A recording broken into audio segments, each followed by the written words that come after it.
रात के ठीक 2:47 का समय था।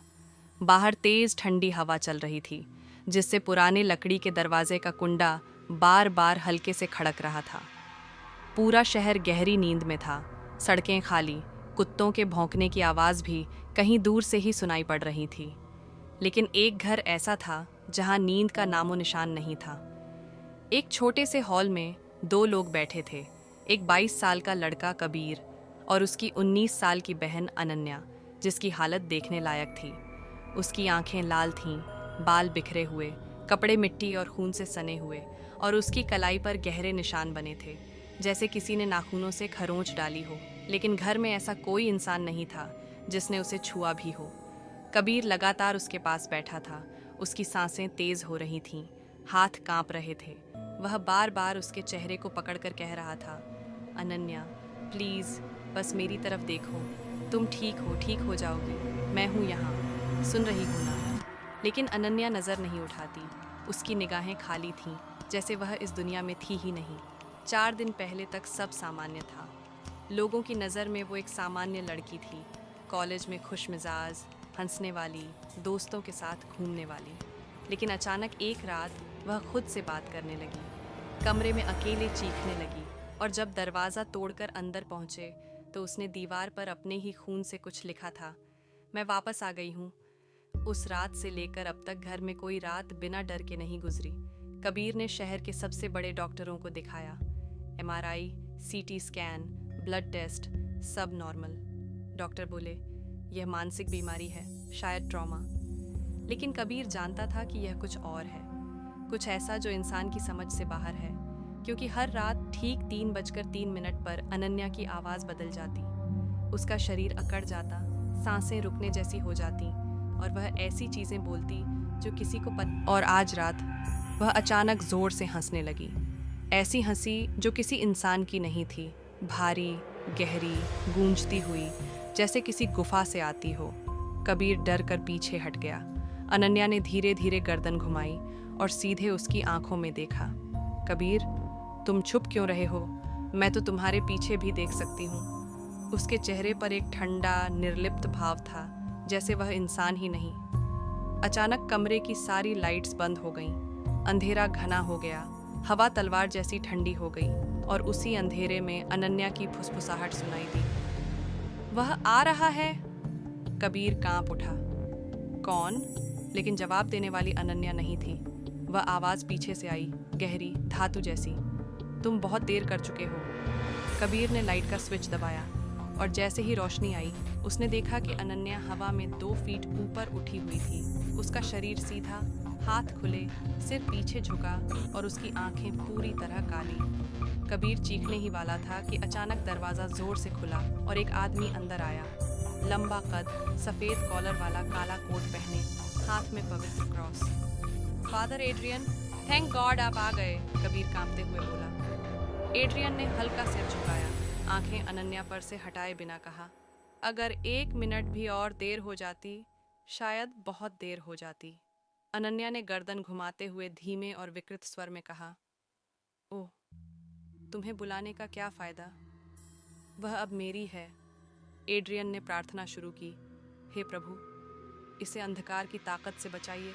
लेकिन जैसे ही उसने शब्द पूरे किए, कमरे का तापमान अचानक जमने जैसा ठंडा हो गया। चारों तरफ की खिड़कियां खुद ब खुद फटने लगीं, कांच के टुकड़े हवा में घूमने लगे, और अनन्या की आवाज़ गूंजी, इस बार कई आवाज़ें एक साथ। तुम सब बहुत कमज़ोर हो, कबीर चिल्लाया। अनन्या, लड़ो, प्लीज़ वापस आओ। लेकिन वह हंसी, ऐसी हंसी जिसने दीवारों तक को हिला दिया। अचानक उसका शरीर दीवार से टकराया, इतनी जोर से कि लगा हड्डियां टूट जाएंगी। फिर भी वह मुस्कुराती रही। एड्रियन ने मंत्र तेज किया, सफ़ेद रोशनी क्रॉस से निकलने लगी। अनन्या चीखी, कान फाड़ देने वाली आवाज़ में, और उसी पल सब कुछ शांत हो गया। अनन्या ज़मीन पर गिर गई, सांसें सामान्य, आंखें फिर से इंसानी। कबीर दौड़कर उसे पकड़ता है। थैंक गॉड, तुम वापस आ गई। अनन्या ने धीरे धीरे उसकी ओर देखा, मुस्कुराई, और उसी मुस्कान के साथ उसकी आवाज़ 2 टोन में गूंजी, क्यों बुलाया उसे कबीर? कबीर ठिठक गया। अनन्या, क्या? उसने उसकी गर्दन पकड़ ली। बर्फ जैसी ठंडी पकड़, और बोली, मैं कभी गई ही नहीं। कमरे का दरवाज़ा अपने आप बंद हो गया। लाइट्स फट गईं, कांच की आवाज़ चारों ओर, और आखिरी आवाज़ जो सुनी गई, अब शुरू होगा असली खेल। कमरा पूरी तरह अंधेरे में डूब चुका था। लाइट्स फटने के बाद धुआं फैल गया था और कांच के टूटे टुकड़े फर्श पर बिखरे पड़े थे। कबीर अनन्या की पकड़ में जकड़ा हुआ था। उसकी उंगलियां कबीर की गर्दन में धंस रही थीं, जैसे बर्फ की कीलें हों। कबीर की सांसें टूटने लगीं, चेहरा लाल और आंखें फैलती जा रही थीं। वह पूरी ताकत से उसके हाथों को हटाने की कोशिश कर रहा था, लेकिन उसकी पकड़ इंसान की ताकत से कहीं ज्यादा थी। ऐसी ताकत जैसे कोई अदृश्य विशाल हाथ उसे पकड़कर ऊपर उठा रहा हो। फादर एड्रियन ने आगे बढ़कर क्रॉस उसकी तरफ उठाया और जोर से बोला, छोड़ दो उसे, ये शरीर तुम्हारा नहीं है। पर अनन्या की आंखें और काली हो गईं और उसने धीरे धीरे मुस्कुराकर कहा, यह शरीर मेरा है, और जल्द ही उसकी आत्मा भी। उसकी आवाज़ में एक साथ 2, 3 नहीं बल्कि कई आवाज़ें गूंज रही थीं, जैसे किसी गहरे कुएं से कई आत्माएं एक साथ बोल रही हों। अचानक कमरे की दीवारें जोर जोर से धड़कने लगीं, ठक ठक ठक। ऐसा लग रहा था जैसे पूरी घर की ईंटें अंदर की तरफ से कोई धकेल रहा हो। लकड़ी की छत चरमराने लगी, जैसे पल भर में टूट जाएगी। एड्रियन कांपती आवाज में मंत्र पढ़ने लगा, डोमिनुस देउस एरिपे अनिमम सुअम, लेकिन वह वाक्य पूरा भी नहीं कर पाया था कि अनन्या ने अचानक उसका कंधा पकड़कर उसे जमीन पर फेंक दिया। उसके गिरते ही हवा का एक तेज झोंका कमरे में घुसा और सभी दरवाजे और खिड़कियां एक साथ बंद हो गईं, जैसे किसी ने बाहर से ताला लगा दिया हो। अब कमरे में सिर्फ 3 चीजें थीं, अंधेरा, ठंड और मौत जैसा सन्नाटा। कबीर धीरे धीरे जमीन पर गिरा, सांसें भारी, गला जलता हुआ। उसने कांपते हाथों से अनन्या का चेहरा छूने की कोशिश की। अनन्या, प्लीज, मैं जानता हूँ तुम अभी भी अंदर हो, लड़ो, मत हारो। और ठीक उसी क्षण, 1 सेकंड के लिए अनन्या की आंखों में इंसानी चमक लौटी।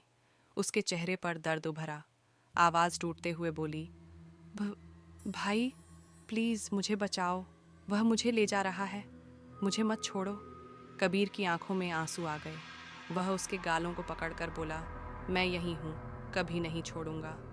लेकिन जैसे ही उसने यह कहा, उसके शरीर में एक भयानक झटका लगा और अनन्या का सिर पीछे की तरफ झटका खाकर फिर से वैसा ही हो गया, काला, डरावना, खाली। धीरे से हंसी और बोली, काश तुम पहले आते, अब बहुत देर हो चुकी है। अचानक उसका शरीर हवा में घूमते हुए कमरे के बीच आ गया। दोनों हाथ फैलाए, बाल हवा में उड़ते हुए, और उसकी छाती से गहरी गर्जना सी आवाज निकल रही थी। इस बार एड्रियन चीखा, नाम बताओ, कौन हो तुम, किस अधिकार से आए हो? कई आवाजें एक साथ गूंजी। मैं वह हूँ जिसे तुमने कब का भुला दिया, मैं वह हूँ जिसे बिना दफनाए छोड़ दिया गया, मैं वह हूँ जिसे न्याय चाहिए, मैं लौट आई हूँ अपना हक लेने। कबीर घबराकर बोला, तुम चाहती क्या हो? अनन्या से क्या लिया तुमने? कमरे का तापमान अचानक इतना कम हो गया कि सांसें धुंध बनकर दिखाई देने लगीं। फर्श बर्फ जैसा ठंडा हो गया। अनन्या की आंखें चमकीं। मैं उसे नहीं चाहती, मुझे तुम चाहिए। कबीर पीछे हट गया। क्या? वह धीरे धीरे नीचे उतरी। उसके कदम जमीन को छू भी नहीं रहे थे। वह सीधे उसके पास आई, उसके कान के पास झुकते हुए फुसफुसाई, तुमने मुझे देखा था उस रात, याद है? कबीर स्तब्ध रह गया। वह पल जो वह सालों से भूलने की कोशिश करता रहा था, अचानक सामने खड़ा हो गया। 8 साल पहले, बारिश वाली रात, पुराने चर्च के पीछे की वह टूटी इमारत, जहां कबीर और उसके दोस्त डरावना चैलेंज करने गए थे, जहां उन्होंने दीवारों पर अजीब नाखूनों के निशान देखे थे और खून जैसे धब्बे, और जहां उसने एक लड़की को देखा था, सफ़ेद गाउन में खड़ी, गीले बाल चेहरे पर चिपके हुए, आंखें पूरी काली, जो कुछ सेकंड उन्हें देखती रही और फिर गायब हो गई। सिर्फ कबीर ने उसे देखा था, बाकी किसी ने उस पर विश्वास नहीं किया। और उस घटना के कुछ दिनों बाद शहर में अफवाह फैली थी कि एक लड़की की लाश बिना आत्मा के छोड़ दी गई थी, बिना दफनाए, बिना अंतिम संस्कार। कबीर की सांस रुक गई, उसकी टांगें कांपने लगीं। नहीं, नहीं, यह सच नहीं हो सकता। अनन्या की आवाज़ फिर भारी हुई। तुमने मुझे मदद के लिए चिल्लाते देखा था, पर भाग गए थे। तुमने मुझे मरने दिया। कबीर वहीं घुटनों पर गिर पड़ा। आंसू उसकी आंखों से बहने लगे। मैं बच्चा था, मैं डरा हुआ था, मैं नहीं।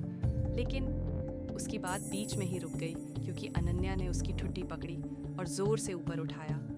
बहाने मत बनाओ, अब समय है कीमत चुकाने का। एड्रियन ने जमीन पर पड़े क्रॉस को उठाया और कांपती आवाज में चिल्लाया, रुको, अगर तुम्हें न्याय चाहिए तो निर्दोष को क्यों सजा दे रही हो? उसे छोड़ दो। अचानक हवा में एक तेज चिल्लाहट गूंजी, जैसे हजारों दर्द से तड़पती आत्माएं एक साथ चीख पड़ी। अनन्या ने विकृत आवाज में कहा, निर्दोष? कोई निर्दोष नहीं, तुम सब जिम्मेदार हो। अचानक लाइट्स फिर से चमकी, कमरे की चीजें हवा में उड़ने लगी। कुर्सियां, मेज, किताबें सब घूमते हुए टकराने लगी। घंटी बजने जैसी आवाज पूरे घर में गूंजने लगी, तेज और तेज और तेज। एड्रियन मंत्र पढ़ते पढ़ते चिल्लाया, कबीर, उसे पकड़ो, उसे यादें बदलने मत दो, उससे बात करो, उसे पुकारो। कबीर कांपते हुए उठा, थोड़ा आगे बढ़ा और पूरी ताकत से चीखा, अनन्या, सुनो, मैं तुम्हें वापस चाहता हूँ। तुम अकेली नहीं हो, मैं तुम्हारा भाई हूँ, प्लीज वापस आओ। उसके शब्द हवा में गूंजे। कमरे की चीजें अचानक एक जगह रुक गईं, दबाव जैसे पल भर को ढीला पड़ा। अनन्या का चेहरा अचानक दर्द से मुड़ गया, उसकी आंखों में आंसू आ गए, खरी इंसानी चमक। वह रोते हुए बोली, भाई, मुझे बचाओ, वह मुझे ले जा रहा है, मुझे अंधेरे में मत छोड़ो। कबीर चिल्लाया, मैं कभी नहीं छोड़ूंगा। लेकिन उसके यह शब्द पूरा होते ही कमरा पूरी तरह अंधेरा हो गया, एकदम सन्नाटा। एक पल को कोई आवाज नहीं, सब कुछ स्थिर। फिर धीरे धीरे बहुत धीमे कोई फुसफुसाहट। खेल अभी शुरू हुआ है और उसी क्षण घर की हर दीवार से खून जैसा गाढ़ा काला तरल बहने लगा। मंजिल बदल चुकी थी। अब ये सिर्फ अनन्या की लड़ाई नहीं थी, ये एक युद्ध था। कहानी यहीं नहीं रुकती। आगे क्या होता है, कौन बचता है और